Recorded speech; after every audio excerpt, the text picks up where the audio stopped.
All praise, glory, and honor is most certainly due to the Most High, the God of the patriarchs, Abraham, Isaac, and Jacob, and peace to you. In the name of Jesus, this is your brother Elisha Israel of the household of faith, and I count it truly a blessing each and every single time that I can come before you to preach the word of God. Never do I count it as a light thing to do so. All right, brothers and sisters, I want to get right into today's lesson, and the lesson today is dealing with the theme of money and just some principles pertaining to money that you find in the Bible. You know, there are biblical principles within the scriptures that tell us how to operate even when it comes to finances. Now, let me give this disclaimer. There is no gospel of prosperity in the word of God. Let me say something else. You know, godliness with contentment is great gain.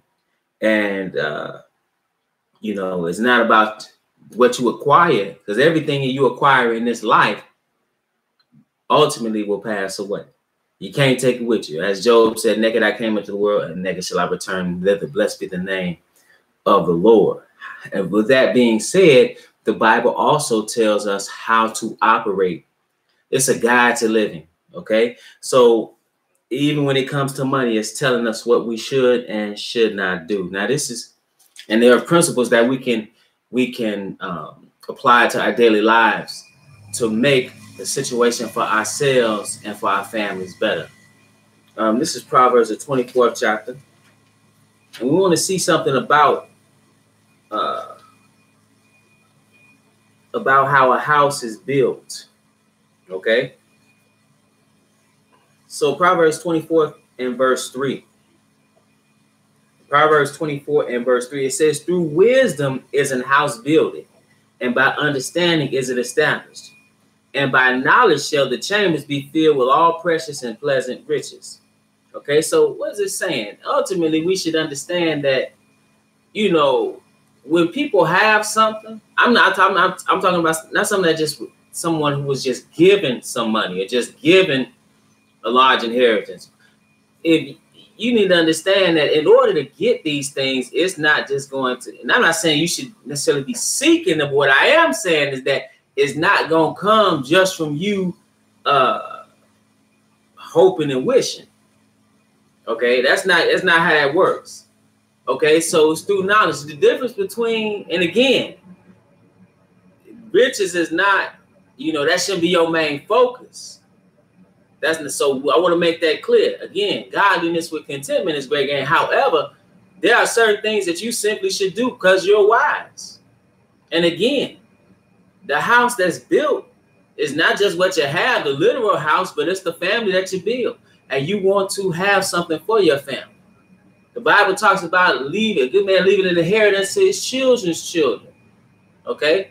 So if you want something in life, and there's nothing wrong with nice things, you should understand that it just does not just happen.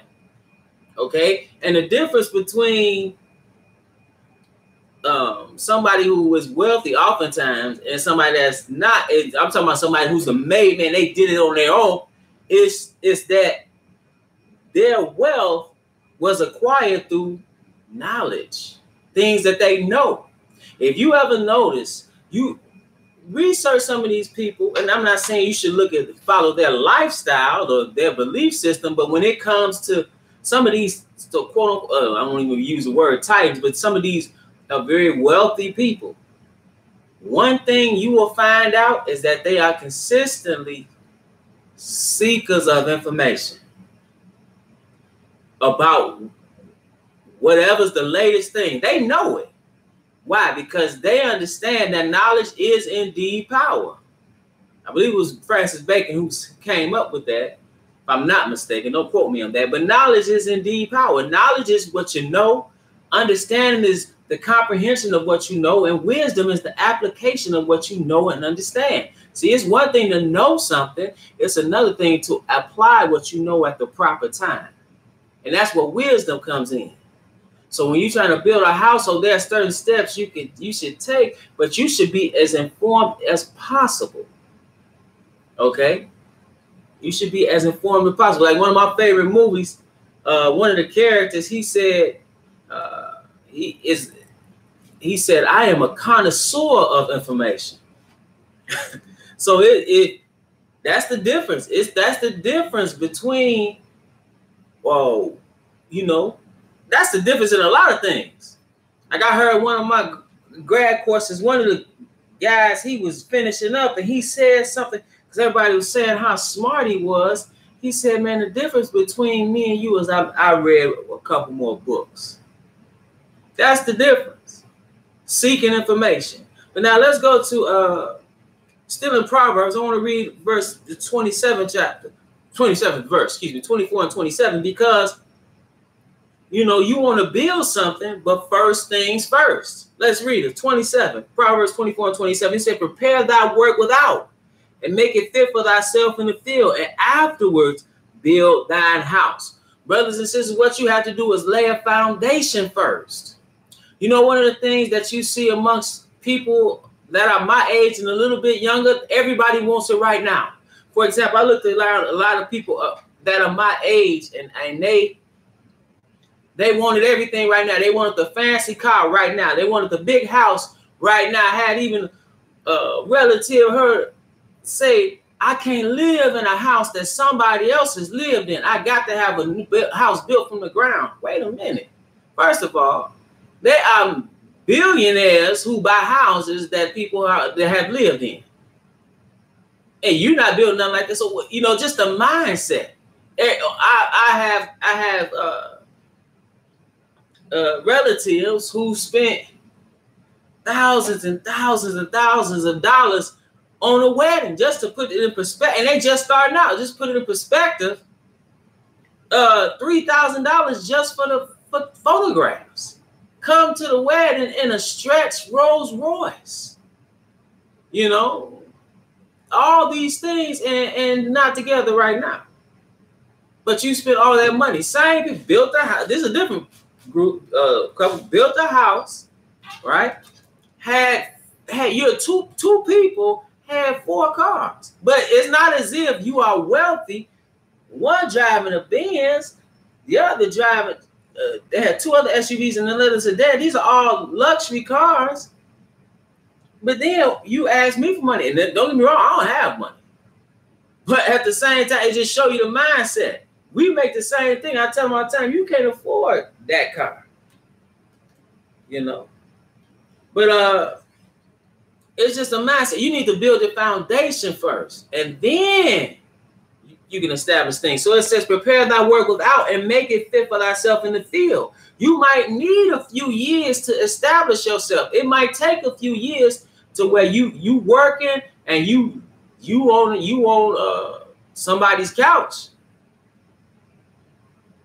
But you shouldn't, like, for example, especially, see, it's nothing if you, and this is, people don't understand this, but you see this period, is that amongst animals, amongst human beings, amongst men in particular, that idea of you want to be with a woman, you can't just have a woman and have nothing.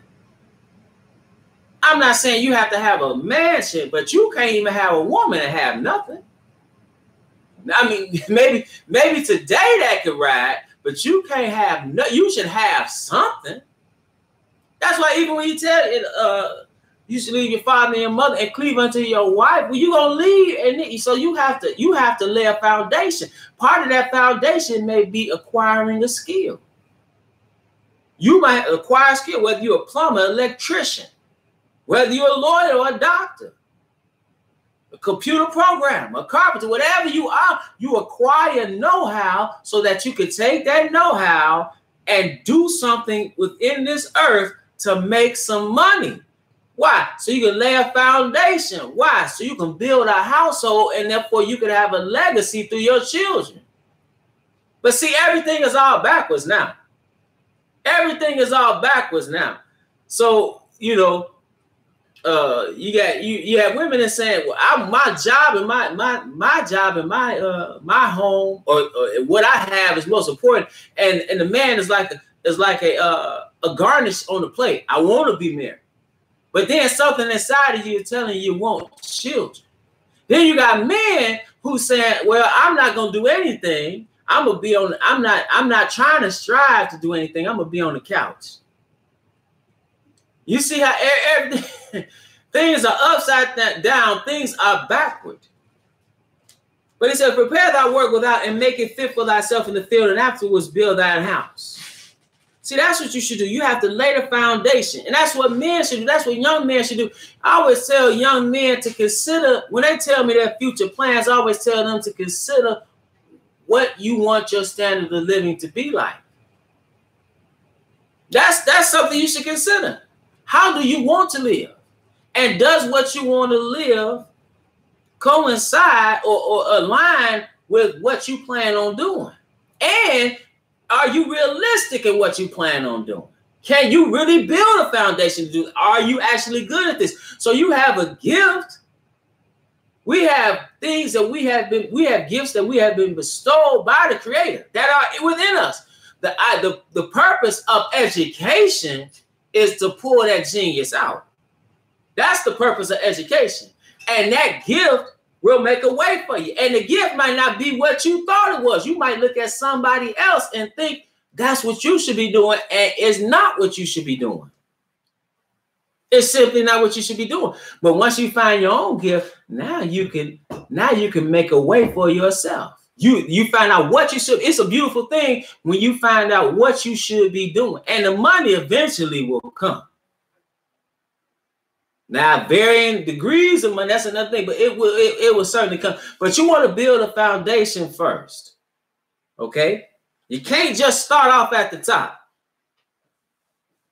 You can't just start off at the top. Let's go to Proverbs. We're still in Proverbs.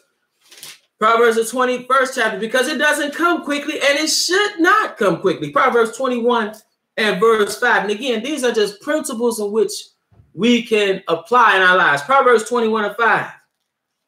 Here Solomon writes, the thoughts of the diligent tend only to plenteousness, but of everyone that is hasty only to want.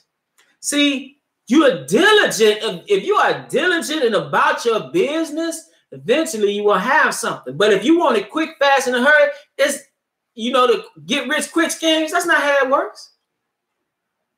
Even when you look at money in this particular system, it accumulates over time when you invest. Right? So, or, you for your retirement, for whatever it may be, like I said, acquiring those skills takes time. But see, when you want something hasty and quick, a lot of times it's not what you think it is. Whatever scheme you have concocted, usually it's a scheme that somebody else concocted for you. Why? So they can take advantage of you. Just give me this money, I'll give you back $1 million. Give me $500, I'll give you back $1 million. Man, you get somebody $500 and somebody will give you $1 million. Give me your $500. You might as well just give it away because that's what you just did. Okay, so he says again, the thoughts of the diligent tend only to plenteousness, but everyone that is hasty only to want. See, you have to be diligent about things, and that takes work. It's just you don't work. It takes work. That's another thing. A lot of times people want to do things in a haste and find something that haste and end up doing things that are illegal, or they end up doing things that are detrimental to them or their seed or their household for generations. And that's another thing. Once you, as a man, because I speak from a man's perspective, once you have a household, you can't just do any and everything. You can't just, well, I'm going to take this. You can't just take the rent money and just do whatever you want to do with it because you have a family to take care of. The one you laid the foundation for. You can't just take the food and the rent money and say, well, I'm gonna go do this. I'm gonna get rich on this Ponzi scheme. I got this horse to bet on. I'm gonna go talk to this bookie. I'm gonna, sell some dope, man. That's not what you need to do. Wealth, riches doesn't come quickly. What it does, it can come through diligence and be a diligent and knowledgeable. And that's one thing about it. If you look at what you need to do is find a pattern of somebody has accomplished something through that pattern and follow the pattern. Everything's already been done. As Solomon said, there's nothing new under the sun. It's about knowledge. the acquisition of knowledge. Proverbs the 13th chapter and verse 11. Because it's not about having it quick. It says, wealth gotten by vanity shall be diminished, but he that gathereth by labor shall increase. You're going to have to work. It's just what it is. You're going to have to work. Let's see an example of somebody just squandering. Did I read Proverbs 20 and 21? Give me 1 second. Did I just read that? Give me one moment. Yeah, let's go to Proverbs 20 and 21. Because one way in which people get money fast is through inheritance. And I've seen that and heard this happen. Well, I've seen it several times. Seen somebody, I know family members who have literally millions. And they got, and when the old man died, get passed that money down and saw people lose that money. Saw people lose that money. How they lose it? Bad investments, spending money, without wisdom. Okay, this is Proverbs 20 and 21. It says, an inheritance may be gotten hastily at the beginning, but the end thereof shall not be blessed. See, that's another thing. You leave something to the Bible. Talking about how you leave it to a fool. You leave your inheritance to somebody, and they didn't work for it, so it's nothing to them. It's nothing to them, so they go out and they spend. It's nice at one point. Then next thing you know, they broke. Why? Because they didn't have to work for that money. That's one thing. That's one lesson I had when I was young. My mother, one of the lessons she taught me. I wanted some Jordans. Everybody at my school had Jordans. This is before they was coming out every week. But, you had three basic colors. I wanted some Jordans. So I needed some shoes. And we went to the store and I was picking up shoes. And this is at a time where a pair of $100 sneakers was kind of like a new phenomenon. It wasn't, now that's nothing. But, I was picking up shoes. She was like, what? Man, Yeah, I said, well, what about this? She said, listen, you got $40 for some shoes. I said, $40? She said, it's either that or nothing. I said, okay. She said, I don't wear $100 shoes and I go to work every day. Okay. And see, it made me think like, well, number one, you had to develop some tough skin walking around with some Avias on. Y'all might not even know what Avias are, but Avias, yeah, or everybody walking around with Jordans or these these expensive shoes, and you don't have them. So now you develop character because it's not about what you have on. But then when I started working and I'm talking about when I was still a kid working in high school and could afford or at least could save up my money enough to buy those Jordans, I wouldn't dare buy them. Why wouldn't I? Because I worked too hard to get that money. I worked too hard at that minimum wage job. Well, I think minimum wage was like $5.25. That's when gas was like 98 cents, $1.03. I had a little car. I was trying to get a car. And I said, man, I'm not spending this hard earned. I worked too hard to get this money to spend it on some shoes that cost $100, not on some sneakers. So I've never owned a pair of Jordans. My point of that is to say that things that are hastily gained, you don't appreciate them because you don't even know what it took to get it. You don't know the hours of work and the diligence that it took to acquire just the information. And the people you had to deal with to get the money or to get whatever you were trying to get.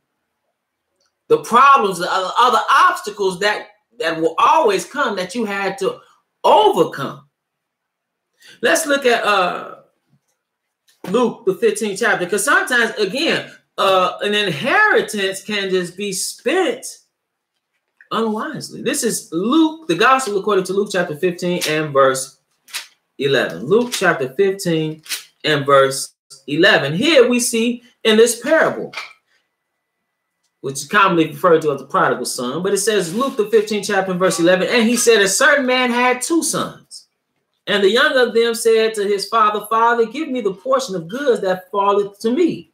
and he divided unto them his living. So he gave him his inheritance. He asked for it, he gave it to him. Verse 13, and not many days after, the younger son gathered all together and took his journey into a far country, and there wasted his substance with riotous living. See, he wasted his substance with riotous living. He wasn't thinking about tomorrow. He wasn't thinking about his future household and what he needed to do. He spent his money living in a way that was really beneath him and beneath his father. It says, and when he had spent all, there arose a mighty famine in that land, and he began to be in want.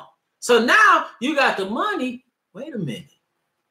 Now it's a famine. Now you got troubles. Troubles will come. Now you're out of money.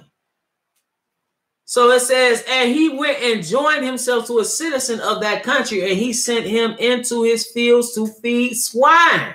Now he's feeding pigs. He went from a man that was who had a father who had money to give him and had wealth to give him an inheritance. He took that inheritance, right? And now he's feeding swine, pigs. And he would fain have filled his belly with the husk that the swine did eat, and no man gave unto him. He said, so it was like, man, if I can only eat the husks that the swine, he wants to eat the food of the swine. That's how bad it got. He said, man, I can go back home and be a servant of my father. So there's a deeper meaning in this parable. Okay. But when it gives you the parable, you see the scenario of just that. Somebody who got an inheritance and lost it. Okay. They lost it. Okay. Let's go to, let's see. Let's go back to Proverbs 27, because whatever you build, brothers and sisters, you will have to maintain. It's you know, it's a lyric in a song. I think it said, "What have you done for me lately?" Meaning, it ain't about what you did yesterday. It's about what right now. What's going on right now? So you have to be diligent. You can't live on your laurels, as they say. You can't live on what you did yesterday. You can't talk about the money you made. Man, I made this money doing it. Because you know what? One thing about it, you might have a good job now. You might have money now. What about tomorrow? You have to maintain whatever you have. This is Proverbs the 27th chapter, verse 23. He said, be thou diligent to know the state of thy flocks, and look well to thy herds. So again, he's speaking because Israel was an agricultural nation. So he said, listen, be diligent to know the state of thy flocks and look well to thy herds. You need to, so what you have, you need to maintain it. It says, for riches are not forever. See, you think it is forever, but it's not forever. He says, and doth the crown endure to every generation? No, that's not the case. You look at the ancient Chinese dynasties that came and went. Look at certain look at how certain kings were toppled, right? They had a lineage, and then they were off the scene, and another one came, another wore the crown from another lineage. So it says, be thou diligent to know the state of thy flocks, and look well to thy herds, for riches are not forever, and doth the crown endure to every generation. The hay appeareth, and the tender grass showeth itself, and the herds of the mountains are gathered. The lambs are for thy clothing, and the goats are the price of the field. And thou shalt have goat's milk enough for thy food, and for the food of thy household, and for the maintenance for thy maidens. So you want to ensure that your household is taken care of. And the only way to do that is to be diligent about your business. That's another lesson my mother told me. Take care of your business. She would always say that. You gotta take care of your business. You gotta do what's necessary. All right, let's see another principle, Proverbs the 22nd chapter. And it's so difficult to in this society right now and how things are, because of how we are conditioned to behave. We're conditioned to be consumers. We're conditioned to work a job. We're conditioned to to and taught and indoctrinated to do things that really don't fit the state of affairs. What I mean, everybody's told to go to college, get a degree, come out and get a job. Man, listen, you'll be living paycheck to paycheck. That's what happens to most people. And you accrue all this debt. Then you want something, you have to use credit cards. So everybody's living paycheck to paycheck. Even the whole system is based solely on debt. Then you go get a mortgage. Then you go get a mortgage, and they're gonna charge you twice for what you borrow. Well, they're just putting keystrokes in the computer, but that's a whole nother thing. But it says in Proverbs 22 and verse 7, it says, the rich ruleth over the poor, and the borrower is servant to the lender. And that is so true. And you borrow this money, then they charge you astronomical rates of interest. That's what it is. But people are doing what they can do to survive today. But just understand the situation. It's like the parable of a man who had, and again, these parables have deeper meanings, but how he had a debt, and he said, master said, sell all that he had. He's gonna sell his kids and his wife. Why? To pay the debt. Right? You got that's even when you look at child support, you need to take care of your children. Don't get me wrong. But even with that, understand, you got debtor's prison. If you don't pay that debt of child support, they'll put you in jail. That's debtor's prison. People don't think about that like that. That's certainly what that is. Don't pay your taxes and see where you end up. Where you can end up, your tax evasion. But nevertheless, again, he says, the rich ruleth over the poor, and the borrower is servant to the lender. So you got to pay your debts. And if somebody lends you money, right? Somebody lends you money, you know, you a lot of times they want interest. And then they try to act as if they're doing you a favor. These companies, they're not doing you a favor, they're getting you into a trap. It's a snare. But the thing is, especially if you're starting out, you want to be in a situation to where you don't have to do that. You know, just to show you an example how our mindset is. I had an uncle, and he was talking to me one day. I was just listening to him, and he was talking about how he called it mentoring this him and some other brethren at his church were mentoring this young man at his church. The young man barely had a bank account. He had an apartment, he had a car, he was working a job. He had no debt, and he had no credit cards. He paid everything in cash. Okay, he didn't have a lot of cash because he was working his job. He was doing okay. He had everything that he needed. And they said, boy, you better go do this, you better go do that, get a credit. What they were telling him to do ultimately was get into debt. And in the same breath, my uncle was talking about he had a house, and this house is huge with acres of land. He got horses and everything. He can't sell the house though. You see, you know, I was like that. I'm like, that brother, what you talking about? He is ahead of most people in America. There's $30,000 worth of debt for every man, woman, and child in America. The boy has no school debt, no credit card debt. He has what he had. He's actually ahead of the game because it's a game. And we have been duped into doing things the wrong way, and we end up trying to dig ourselves out all the time. Now let's go to Ecclesiastes, the 5th chapter, because you know there's let me read. I want to read Proverbs 22 again. Proverbs 22 again. Proverbs 22 and verse 7. I just want to read that again. So it says, the rich ruleth over the poor, and the borrower is servant to the lender. Yes, that's what happens. The rich are ruler over the poor, but understand, even when you have more money, people think, oh, I would be happy now. What did Biggie say? More money, more problems. This is Ecclesiastes, the 5th chapter. We're going to pick it up at verse 9. Ecclesiastes, the 5th chapter, and verse 9. It says, moreover, the profit of the earth is for all. The king himself is served by the field. See, everybody got to eat.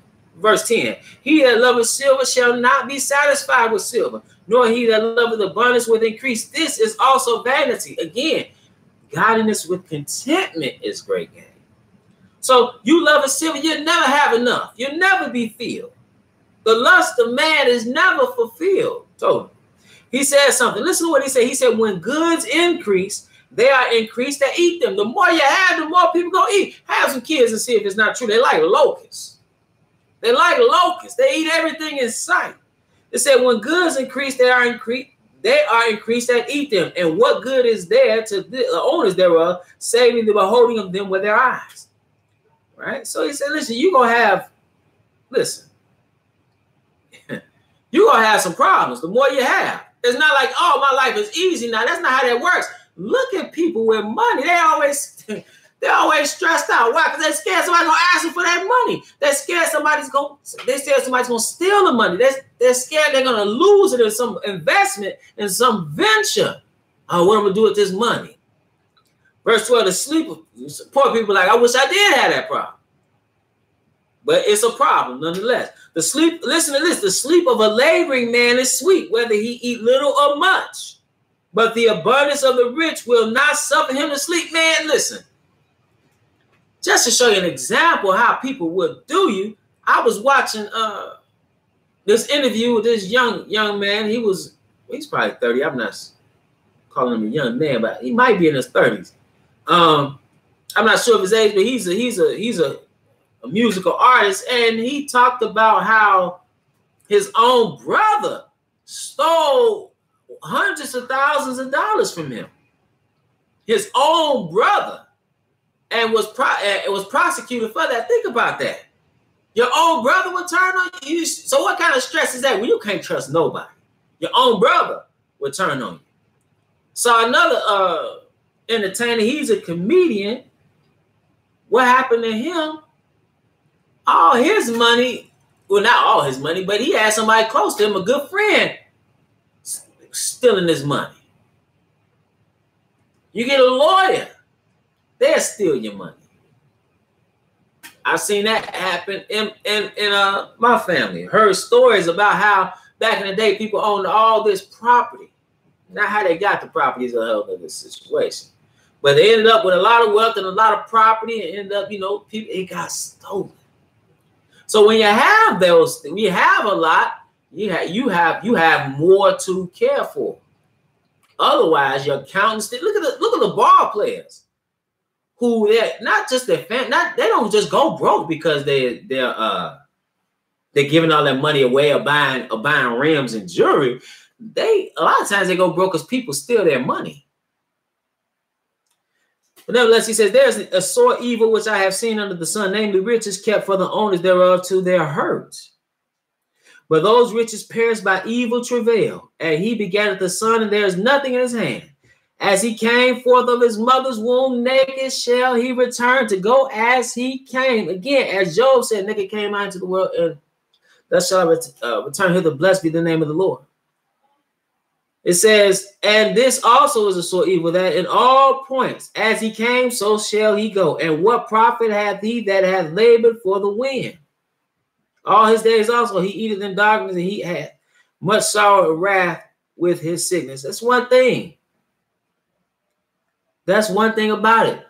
Whatever you get, you need to put things into perspective, that it's about the light to come. Again, godliness with contentment is great gain. Be content. Okay, let's go to Proverbs. But at the same time, you should be diligent in the things that you do. Proverbs, the 6th chapter. That's if you want to have something. See, even when we talk about those who are preaching the gospel, I've heard stories of old school Israelites, but they wouldn't work, and they live off of people who they call themselves preaching to. But when you look in the scriptures, you see men who were preaching the gospel and they were working. Proverbs, the 6th chapter. This is some wisdom here. We can learn a lot from just observing. Here, Solomon tells us to observe the ant. It says in Proverbs 6:6, go to the ant, thou sluggard, consider her ways and be wise. See, the whole thing is about wisdom. He said, look at the ant. Look at what the ant does. It said, which having no guide, overseer, or ruler, nobody's telling the ant what to do. But you know what? The ant doesn't. He said, provideth her meat in the summer and gathereth her food in the harvest. So you gathered in the summer, so you have something in the harvest. So what does that mean? That means you have to have some self-initiative. You know, I see young people all the time that have no initiative. And they act as if somebody owes them something. And you know what? I see them a few years later and they say, you know what, Mr. Israel, you was right when you told me such and such. Yeah, I wish you would have listened then. They understand how hard it is. Listen, this world don't care nothing about you. The world will allow you to starve. While you're down in the basement playing the game as a grown man, the world will allow you to starve. It doesn't care about you. And if it does act as if it cares about you, oftentimes, if somebody does care, oftentimes there's some interest convergence in helping you. So it said, how long wilt thou sleep, O sluggard? When wilt thou arise out of thy sleep? Yet a little sleep, a little slumber, a little folding of the hands to sleep. You too tired to do this. You won't go even look for a job. You won't create your own job. You too good to do this. That is beneath you. Well, he said, I'm going back to sleep, a little slumber, a little folding of the hands. You know, it says, so shall thy poverty come as one that travaileth, and thy want as an armed man. Now you don't have anything. Now you don't have anything. And sometimes when people don't have anything, you know what they want to do? They want to engage in something illegal. This is the last place, Genesis, the 41st chapter. Because you want to safeguard and things that, you know, understand. You just want to be prudent and use wisdom. Because ultimately things are in the hands of the Lord. But you see certain principles in the Bible about, we read in another place it talked about famine. Right? We read about the young man who took his inheritance, spending on riotous living, and then a famine came. He was out there feeding swine. It could turn real quick. It could turn real quick. That money you used to have, you don't have anymore. Genesis, the 41st chapter. And then trouble comes. So what should you do? Genesis, the 41st chapter and 33, it says, now therefore, let Pharaoh look out a man discreet and wise and set him over the land of Egypt, because what this is talking about when Joseph interpreted the dreams for Pharaoh. Pharaoh had a dream, and he had actually two dreams, or two visions, if you will. And what it pointed to was 7 years of famine and 7 years of plenty. You see that with the market. At one time, the market would be booming, everything's great, and then next thing you know, stocks plummeted. Right? People's portfolios looking all crazy. They wondering what they're going to do.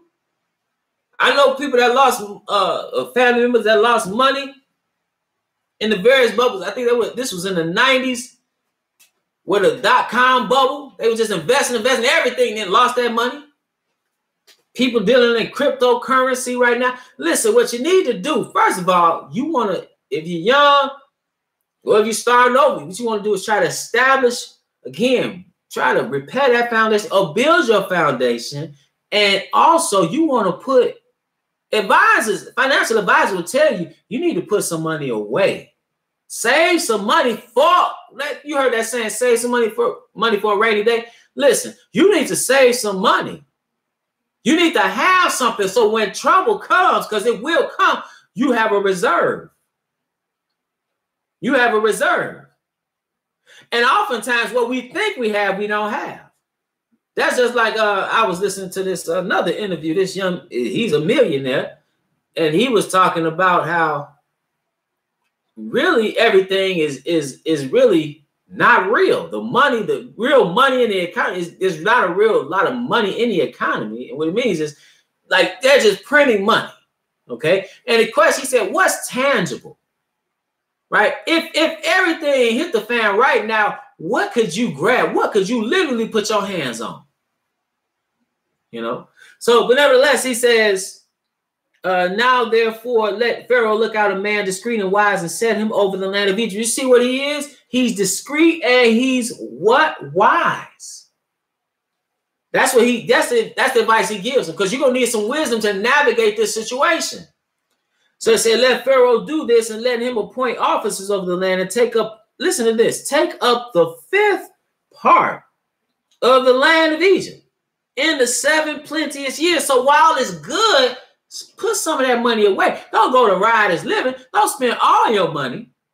You know, like the rapper who's getting $25,000, $30,000 a show, and he goes and takes the money, all his money, and then he goes buys $100,000 chain, and next thing you know, he's not popping anymore, and he's getting $3,000 a show, right? I was watching this this little clip on YouTube. I think it was BET. Put it out. I'm not sure exactly, but it was talking about how rappers go broke. You know, so that was one of the things. Oh no, actually that was on something else. But you know, the thing is, you spend all your money. They were talking about it too on there, but you spend all your money. You have money. That's time of plenty. When in that what they call that white heat, you know, when you so high, it's like heat is white. When you popping at that time, right? You making all this money. You going on do a $50,000 show, right? Sell out of stadium. Then next thing you know, people like, you remember such and such? Who was that? You're not making money like that anymore. Right? That's a time of plenty. You got a time of plenty in life. You know, you wanna save something, put something away, because the famine is coming. Trust, the famine is coming.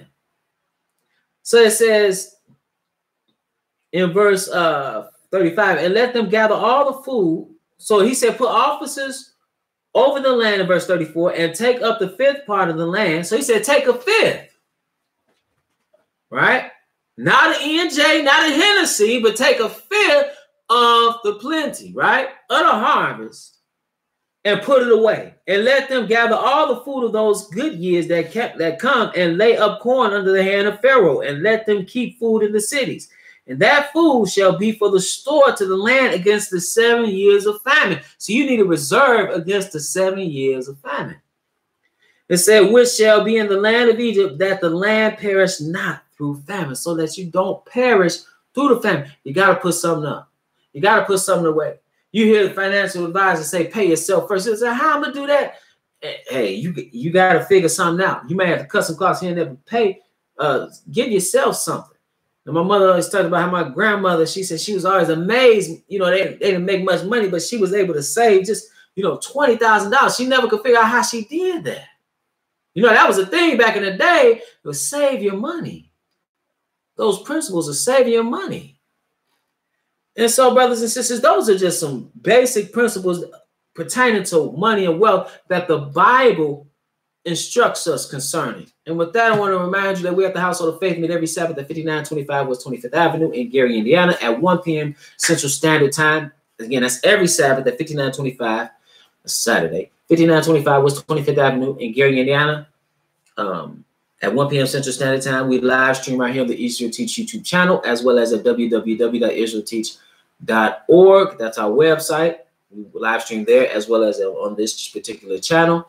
We want to thank all those who have donated to the ministry. All your donations, 100% of them go to the work of the ministry. We do not get paid for the ministry, and we thank you for that. And also, I'll mention this again, that we send all the tax notifications out. So that you should be looking for that in the mail, or you already received it via email. And also look for books that will be available on the website. Many of the books into Egypt begin with ships, Hair Like Wool, Feet Like Burned Brass, The Pagan Origins of Christian Holidays, and Killing Black Innocents. These are all available on various various sites such as Amazon and Barnes & Noble and other sites. So they'll be available soon for a discounted price on the website. With that, brothers, as well as with that, brothers and sisters, so it's my prayer that you were edified.